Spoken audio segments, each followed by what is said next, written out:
7번 전차 카드입니다. 7하면 뭐 생각나세요, 여러분? 행운의 숫자죠? 럭키 세븐 생각나고, 행운의 숫자이기도 하고, 또 통합과 결합의 숫자이기도 하면서 사회성을 의미하는 숫자라고 볼 수 있습니다. 자, 이 사람은 어떤 사람이냐면요. 지금 전쟁에서 승리를 하고 멋지게 국무로 환궁하고 있는 개선장군이라고 할까요? 개선장군의 이미지라고 보시면 될 것 같아요. 그러니까 승리 카드, 승리. 심찬 느낌이 나고 굉장히 긍정적인 느낌을 주는 그런 카드라고 볼 수 있을 것 같아요. 전차거든요. 이게 전차를 타고 이렇게 가고 되게 늠름한 모습의 장군의 모습을 볼 수 있을 것 같고요. 전차를 타고 가는 여러분들이 찾아보시면 제일 눈에 띄는 게 말이 가는 방향이 다르다라는 거죠. 그러니까 이 말이 이렇게 다르게 간다고 하면은 지금 이 전차가 앞으로 제대로 갈까요? 갈 수가 없을 것 같아요.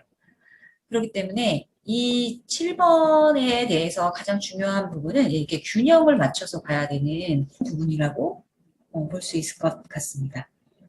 그러니까 자칫하면은 굉장히 우왕좌왕하면서 인생이 좌충우돌 할 수 있는 그런 상황이 올 수 있다라고 볼 수 있기 때문에 균형감을 잘 잡아서 가야 되는 게 필요하거든요. 그러니까 이 균형감에 관한 이야기를 또 이 어깨의 패드에서 또 이야기합니다. 어깨 패드에서도 서로 다른 얼굴을 갖고 있죠. 이 서로 다른 얼굴도 마찬가지로 균형 있게 가야 된다라는 의미를 하고 있는데 양면성을 이야기를 해요. 이 사람이 가지고 있는 양면성, 이중성이라고 하는 부분을 이야기하기도 하고 위장술에 굉장히 능한 부분이 있어서 이 한쪽 얼굴을 그러니까 어떻게 보면은 자기 방어적인 거짓말도 좀 잘 할 줄 아는 그런 사람이라고 볼 수 있거든요. 신뢰가 가는 이미지이기 때문에 이제 앞에 있는 사람들은 다 믿을 수밖에 없는 듯한 어떻게 보면 능력이죠. 뭐 그것도 방어적인 거짓말이라고 하는 거 이거는 정말 필요에 의해서 자기 얼굴을 바꿀 수도 있다라는 건데 그 부분이 어떻게 보면 사회성하고도 좀 연관이 있는 것 같아요. 이 사회생활 잘하는 사람들이 이런 부분이 좀 탁월하거든요. 못하는 사람은 사회생활 잘 못해요. 그러니까 이 7번들은 그래서 사회생활을 잘하는 사람들이 좀 많아요. 네, 대부분. 이 7번을 갖고 있는 사람들은 대부분 자기의 긍정적인 부분을 쓴다면 사회생활도 되게 잘하는 그런 사람들이다라고 볼 수 있을 것 같아요. 그러니까 긍정적인 카드는 맞습니다. 그리고 또 하나 이 7번 카드가 잘하는 게 뭐냐면 전략을 굉장히 잘 짜요. 전략을 잘 짰으니까 이기고 돌아오겠죠, 지금. 뭐 대표 바로 밑에 있는 사람, 옛날 왕 밑에 있는 참모 같은 역할이죠, 참모.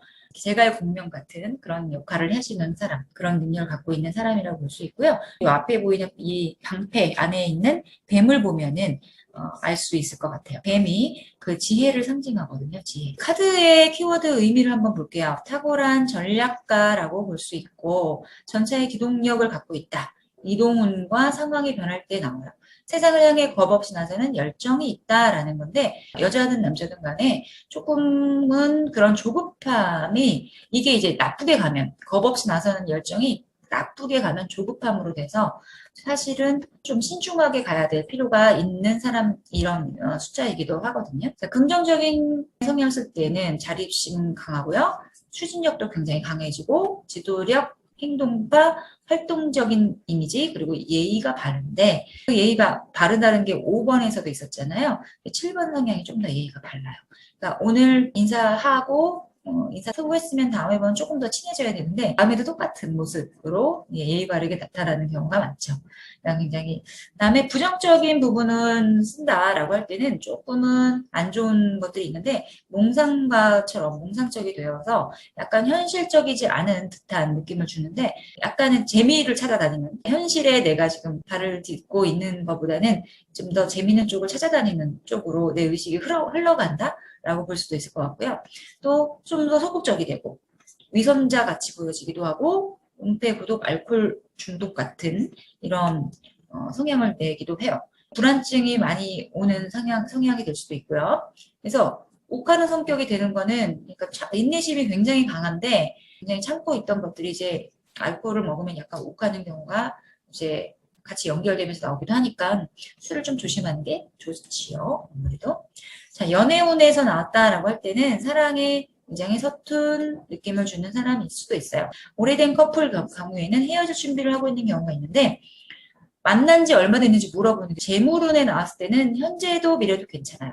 능력이 좋다라고 얘기했죠. 그리고 사업적 수단도 있다라고 얘기했고요. 굉장히 열심히 하니까. 그 다음에 직업운으로 봤을 때는 움직이는 쪽의 직업이 가장 잘 맞습니다. 가만히 있는 것보단 역동적이고 활발한 느낌, 행동파적인 느낌이죠. 그렇기 때문에 운동하는 것도 맞고요. 레저적인 이라든지 운송, 운전하는 일, 그리고 제복 입은 직업 같은 것도 잘 맞아요. 군인, 경찰 같은 거. 7번 가신 분들이 통계적으로 나오는 그런 직업군이라고 보실 수 있습니다. 자, 다음은 8번 힘카드가 되겠습니다. 4와 4가 만난 거죠. 4는 뭐라고 그랬죠? 안정과 안정을 얘기합니다. 단단함. 그러니까 안정 위에다 안정을 막 넣었어요. 그러니까 엄청 두꺼워졌죠? 굉장히 단단함을 이야기한다라는 거. 참전수전을 뜻하기도 하고요. 고통의 수라고 부르기도 합니다. 이 그림의 이미지를 한번 볼게요. 여기 보이는 동물은 사자인데 사자를 보통 일반적인 여자가 이렇게 입을 이렇게 막고 손으로 이렇게 할 수가 있나요? 신화 속에 나오는 인물을 빗대어서 그렸다라는 이야기가 가장 많이 나오는데 지금 이 여인이 굉장히 강인한 능력을 갖고 있다라고 보여지죠. 그리고 지금 봤을 때는 이 사자를 이렇게 다룰 수 있다라는 것 자체는 이 사람이 어마어마하게 강한 어떤 힘을 가지고 있는 거라고 볼 수 있다라는 거죠. 그러니까 자기보다도 엄청 강한 상대를 이렇게 다뤄야 하는 거라면 그만큼의 또 고통과 힘듦, 어떤 시련이 따를 수도 있을 것 같다. 인내도 따라야겠다라는 것도 보여줄 수 있을 것 같고요. 지금 이 사자라고 하는 거는 힘을 발휘할 수 있게 하는 동물이죠. 이 사자가 아니면은 이 힘을 어디다가 보여줄 수 있는 것이 없으니까. 어떻게 보면 매개체가 될 수 있겠네요. 힘을 발휘하게 할 수 있는 사자가 꼭 필요한 그런 사람이라고 볼 수도 있을 것 같아요. 근데 이 사자라는 것의 의미가 사실 내 안에 들어있는 내 안에 마음 안에 있는 사자일 수도 있거든요. 그 외부적인 어떤 누군가일 수도 있지만 환경이 될 수도 있고 누군가가 될 수도 있고 하지만 내 내면 안에 솔직히 말해서 내면 자기 나 자신과의 싸움이 가장 힘들잖아요. 내 자신 안에 사자 한 마리씩 다 있지 않나요? 자신을 다룰 수 있는 능력 이런 부분도 항상 필요한 인물이라고 볼 수 있을 것 같습니다. 자, 키워드의 의미로는 강인한 정신력의 소유자, 정신력이 굉장히 강한 사람이라고 볼 수 있고요. 인내와 고통은 이 사람의 힘이 좀 더 확장이 되는 것을 뜻해요. 그리고 인내심으로 현재 상황을 긍정적으로 이끌 수 있는 용기와 지혜가 필요하다라고 하는 거고 그걸 극복할 힘이 갖고 있다라는 거예요. 그래서 8번대로 굉장히 강해요. 일단 여자든 남자든 인내심이 끝판왕이라고 볼 수 있을 만큼 강하기 때문에 운동선수들이 좀 많았던 것 같아요. 8번들은 운동선수나 군인도 좀 많이 있었던 것 같기도 하고 좀 몸을 쓰고 정신력을 끝까지 한계치까지 참아내는 어떤 그런 일 쪽에 많이 계셨던 것 같습니다. 사업하는 분도 물론 많았고요. 그러니까 무슨 일이든 간에 되게 잘하세요. 성공 욕구가 많고 인내심이 많기 때문에 잘하는 사람들인데 긍정적으로 성격 쓸 때는 강인한 정신력을 발휘해서 목표를 달성하는 능력을 배요. 그리고 생활력이 굉장히 강하고요. 자신감 그리고 능력도 뛰어나다라는 거예요. 부드러운 카리스마를 가지고 있는 사람이 맞다. 근데 그 카리스마가 부드럽지 않은 사람도 좀 있어요. 임기응변 강하고요. 순발력 똑같은 말이죠. 강합니다. 네, 부정적으로 간다 그러면 다혈질이 될 수 있어요. 욱하는 성질이 나올 수도 있고 고집이 세고 강하게 눌러야 하는 어떤 이 힘이 폭발적으로 밖으로 흘러나올 수도 있다는 거고요. 그래서 집착도 굉장히 세진다라고 볼 수도 있어요. 잔머리, 길들이라고 하는 잔머리 같은 거 많이 써요. 사람을 지배하고 싶은 욕구가 많기 때문에 사람을 길들이려고 자기 뜻대로 움직이려고 하는 그런 것들을 좀 한다라고 볼 수 있습니다. 연애운에서 나왔다 그러면요. 네, 짝사랑하고 있는 상대가 있거나 버거운 사랑을 하고 있는 그런 상황. 그러니까 좋은 의미는 아니거든요. 희생적인 사랑으로 약간 힘겨운 시점에서 좀 나오는 그 상황인데, 이루어지기 힘든 사랑 있죠? 이루어질 수 없는 사랑이라면 거기에 불륜도 포함될 수도 있을 거라고 볼 수 있습니다. 그러니까 스킨십에 관련해서의 사랑으로 갈 수밖에 없는 그런 상태? 이럴 때도 좀 나오기도 하고요. 그러니까 지금 집착을 하고 있거나 이럴 때도 좀 나옵니다. 재물운에 나왔을 때 과거는 별로 없다라고 하시면 여기 체스판도 있네요. 체스판. 본인의 노력으로 좋아질 수 있다. 이 8번들은 너무나 열심히 살아요. 다들. 그래서 어디든 취직을 하면 이제 8번을 갖고 있는 사람들이 일을 정말 열심히 하고 잘하는 사람들이라 직원으로 뽑거나 아니면 사업을 할 때 성공할 수 있는 확률이 많다라고 볼 수 있죠. 직업운에서는 이빨 이렇게 보고 있으니까 치과 생각하시면 될 것 같아요. 성취욕이 높아요. 그래서 어떤 직업이나 다 맞는데 그 직업에 자기가 정말 좋아하는 거면 정말 다 잘해요. 근데 수의사, 뭐 조련사, 동물하고 관련된 것도 많이 했고요. 애견 미용이나 요리사 쪽도 많이 있었어요. 아까 말했던 운동선수, 뭐 군인, 뭐 경찰 같은 것도 많이 계시는 직업군이었다라고 볼 수 있습니다. 그렇지만 다양하게 또 할 수 있는 곳에서 자기가 좋아하는 분야면 정말 다 잘할 수 있는 거라고 볼 수 있습니다. 9번 운둔자 카드입니다. 9번이라고 하는 거는 거의 완성에 가까운 수라고 볼 수 있는 거죠. 거의 다 왔다라고 보는 거예요. 그러니까 거의 다 찾기 때문에 지금 이 이미지에 나와 있는 이 사람도 도인 같은 느낌이 나는 이미지죠. 많이 알고 있는 듯한 느낌이고요. 이 사람은 지금은 이런 모습을 하고 있지만 원래는 왕궁에 있던 고위 간부급의 사람이었다라고 해요. 모든 권리와 모든 것들, 뭐 다 이제 속세에 있는 것들을 모든 것들을 내려놓고 깨우치기 위한 시간을 가져요. 깨우치기 위해서 산속으로 들어가게. 산속으로 들어가서 거기에서 많은 것들을 공부하면서 속세하고는 안전한 삶을 살아가는 그런 도인 같은 지식인이에요. 어쨌든 이 사람은 굉장히 많은 것을 알고 있고 조언도 하고 있는 사람이라서 뭐 왕에게도 가끔 이렇게 딱 찾아가서 허름한 노인인데 왕이 막 그 머리 숙여서 물어보고 하는.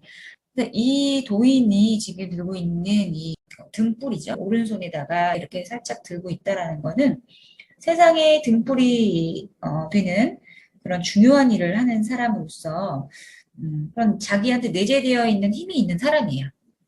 그러니까 세상의 등불처럼 밝히는 중요한 일을 하는 힘이 내재되어 있는 사람이다라고 볼 수 있고요. 왼쪽에 있는 이 지팡이는 왜 우리 도사들은 항상 이런 지팡이를 들고 다녔죠. 지팡이. 원효 대사들, 뭐 이런 대사 같은 것들, 이렇게 지팡이 같은 것들, 모세도 그렇고, 알게 모르게 쓰게 되는 어떤 도력의 지팡이 같은 거예요. 왼손에 있는 지팡이는 왼손이니까 이제 무의식적으로 나오는 거겠죠? 다른 사람한테 도움이 되는, 길잡이 역할을 한다라고 볼 수 있는 거예요. 옷을 입은 것도 마찬가지로 스님의 어떤 배색이죠. 그러니까 스님들의 색깔인데 회색을 뜻하는 것은 약간 지식층들을 뜻하기도 침착하고 겸손하다, 겸손한 지식인이라는 것들을 의미하기도 합니다. 그리고 하늘과 땅을 연결하는 그런 중간자 역할을 하는 사람들을 의미하기도 하죠. 절에 가면 스님들이 이런 배색으로 많이 옷을 입고 있는 것을 볼 수 있습니다. 자, 겸손하고 침착한 지식인을 뜻하고요. 전문가 카드예요. 이 카드는. 그래서 늘 스스로 깨우쳐가는 카드고요. 수양하는 사람. 속세를 떠나는 것을 의미한다. 시기와 때가 아니어서 뭔가 시기상조인 상황이다라고 하는 때에 나오는 카드입니다. 긍정적인 부분에 성향을 쓸 때는 굉장히 겸손하고 침착하고 이해심이 넓어요. 나서는 걸 싫어해서 약간 자기를 드러내지 않으려고 하는 성향이 강하죠. 그리고 뭔가 남을 치유해주고 싶어하는 마음들도 많이 나오게 돼요. 혼자 있는 것을 되게 잘해요. 혼자서 뭔가 외롭게 있지 않으면서도 혼자서 잘 노는 사람이 많아요. 그리고 한 분야에서 에너지가 넘치는 사람이 많죠. 그러니까 왜냐면 전문적으로 계속해서 자기가 좋아하는 것을 쭉 해서 파가는 성향을 갖고 있는 사람들이 많기 때문에 이제 다 잘하진 않아도 한 분야에서는 아주 확실한 에너지가 있을 수 있다. 근데 부정적으로 간다 그러면 외골수적인 성격이 될 수 있어요. 혼자 있는 걸 잘한다고 했고, 그래서 사람들하고 같이 뭐 유대하는 것들을 너무 강하게, 너무 멀리한다. 좀 뭐든지 지나치게 간다 그러면 외골수적인 성격이 될 것이고요. 고리타분해질 수 있어요. 고집이 좀 세고 답답해 보인다라는 생각이 너무 많아라는 거. 그리고 소유욕이 강해지면서 체면을 중시하고 자존심이 세진다라는 게 이제 부정적으로 가면 이렇게 가게 돼요. 그러니까 조금은 뭐 답답한 느낌이 들게 되는 그런 성격으로 가게 되는 거죠. 연애운에서 이 카드가 나올 때는 정말 말 그대로 답답한 상황인 거예요. 숨기고 하는, 드러내지 않는 연애를 하고 있거나, 친구 같은 사랑을 하고 있는 상황이거나, 정렬이 식은 거야. 도인, 스님이 연애 잘하는 거 맞나요? 그렇게 생각하면 이해가 갈 것 같아요. 그러니까 연애를 잘 못하는 경우도 많겠죠. 아무래도. 아니면 상대가 마음에 들지 않고 답답한 상황이거나, 아니면 이해심을 좀 발휘해줘야 되는 상황이거나 할 때도 좀 나옵니다. 지금 시기는 좋지는 않다라고 볼 수 있고요. 재물운에 나왔을 때는 정말 뭐 다 버리고 갔는데 뭐가 좋겠어요. 시기와 때가 안 돼서 돈이 들어오지 않는다라는 거죠. 좀 기다려야 되는 상황. 한참 기다려야 되는 상황. 직업운은 선생님, 상담가, 교수, 연구원, 뭐 한의사 같은 쪽으로 많이 있는데 보통 선생님 이미지가 강하고요. 상담도 되게 괜찮아요. 사람들한테 풀어주고 이해해주고 뭐 가르쳐주는 능력이 있는 사람이라서 힐링해주는 힐러 같은 역할도 많이 하는 분들이 꽤 계십니다. 자, 지금까지 17강 수업이었고요. 18강에서 뵐게요.